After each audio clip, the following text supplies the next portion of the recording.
अजित पवारांच्या निधनानंतर पुढच्या 4 दिवसात महाराष्ट्रात अतिशय वेगवान अशा राजकीय घडामोडी घडल्या आणि या राजकीय घडामोडींच्या केंद्रस्थानी असलेला एक चेहरा होता, तो म्हणजे नरेश अरोरा। असं म्हणतात की सुनेत्रा पवारांनी जी उपमुख्यमंत्री पदाची शपथ घेतली त्या पडद्यामागे नरेश अरोरा हेच कार्यरत होते।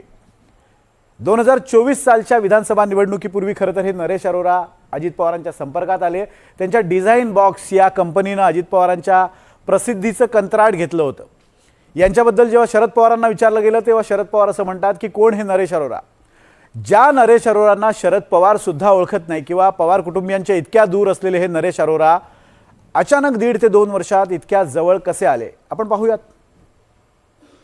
महिला आघाडीच्या सदस्यांनी पक्षाच्या रंगाचा साधारण गुलाबी रंगाची साडी आणि त्याच शेडचा पिवळ्या रंगाचा ब्लाउज, खरं गुलाबी पिवळं इतकं कॉन्ट्रास्ट होतं तर ते शक्य नसल्यास तुम्हाला गुलाबी रंगाची साडी नाही, तुम्हाला जे मॅचिंग ब्लाउज वाटेल ते घाला, परंतु पिवळा घालायचा प्रयत्न करा। तुम्ही म्हणाले काय आता नवीन आणलं, ब्लाउज पण असं साडी पण अशी, बरं पेटीकोट कसं आहे ते सांगू नये म्हणजे एवढ्यावरच थांबतो, पुढे बोलत नाही।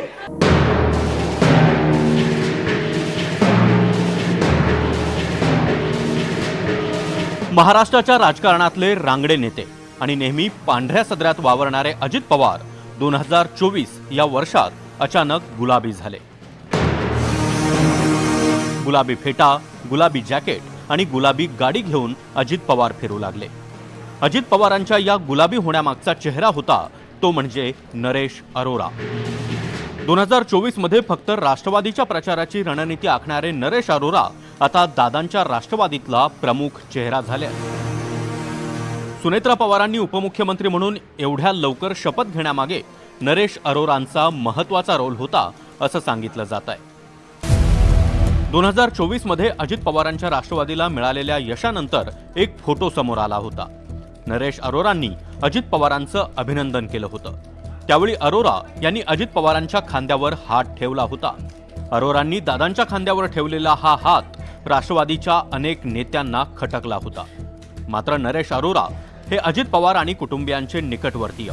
अजित पवारांच्या मृत्यूनंतर बारामतीमध्ये नरेश अरोरांनी सुनेत्रा पवारांशी चर्चा केली आणि उपमुख्यमंत्री पदाचा शपथविधी पार पडल्याचं सांगितलं जात आहे। नरेश अरोरा हे डिझाइन बॉक्स कंपनीचे सहसंस्थापक आणि संचालक आहेत। ही कंपनी राजकीय प्रचार मोहीम, व्यवस्थापन, digital media strategist, social media campaign आणि ब्रँडिंग यावर काम करते। नरेश अरोरा हे मूळचे अमृतसरचे, ते डिजिटल मार्केटिंगचे तज्ज्ञ आहेत। त्यांनी राजस्थानात अशोक गेहलोतांबरोबर काम केलंय, तर कर्नाटकात काँग्रेसच्या प्रचाराची रणनीती आखली होती।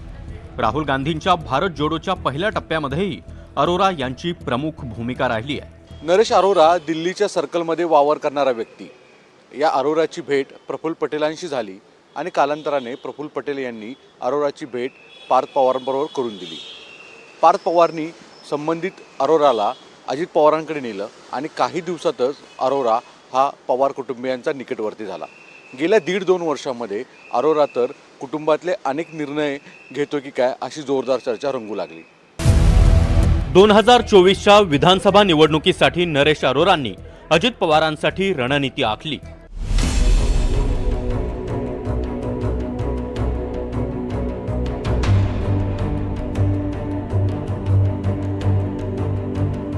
नरेश अरोरांनी ब्रँड दादा हा ब्रँड तयार केला।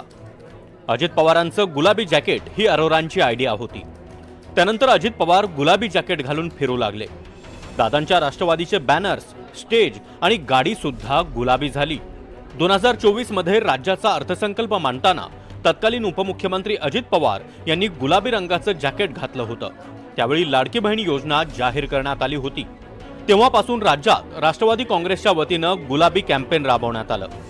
शब्दाचा पक्का, दादाचा वादा ही कॅचलाईन देखील अरोरांच्या डिझाइन बॉक्स कंपनीची।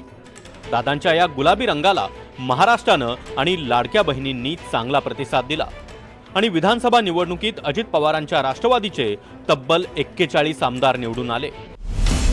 अजित पवारांसाठी गुलाबी रंग का निवडला त्यावर नरेश अरोरा म्हणाले होते, महाराष्ट्रात 6 पक्ष आहेत, आपला नेता लक्षात राहावा यासाठी हा रंग निवडला आणि अजित पवार यांना तो आवडला.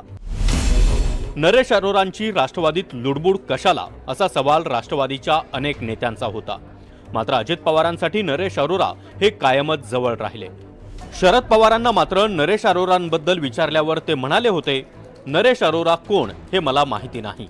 नरेश अरोरा काल आलते, सुप्रियाताई बी त्या नरेश अरोरा कोण हे मला माहिती. सुनेत्रा पवारांच्या उपमुख्यमंत्री पदाच्या शपथविधीमध्येही नरेश अरोरांची प्रमुख भूमिका होती आणि आता ते राष्ट्रवादीच्या कोर कमिटीच्या बैठकीलाही उपस्थित होते. मात्र नरेश अरोरांचा यापुढचा राष्ट्रवादीतला रोल नेमका काय असेल ते 9 फेब्रुवारीला सुनेत्रा पवार बोलतील आणि त्या दिवशीच स्पष्ट होईल. Bureau report, NDTV Marathi, Mumbai.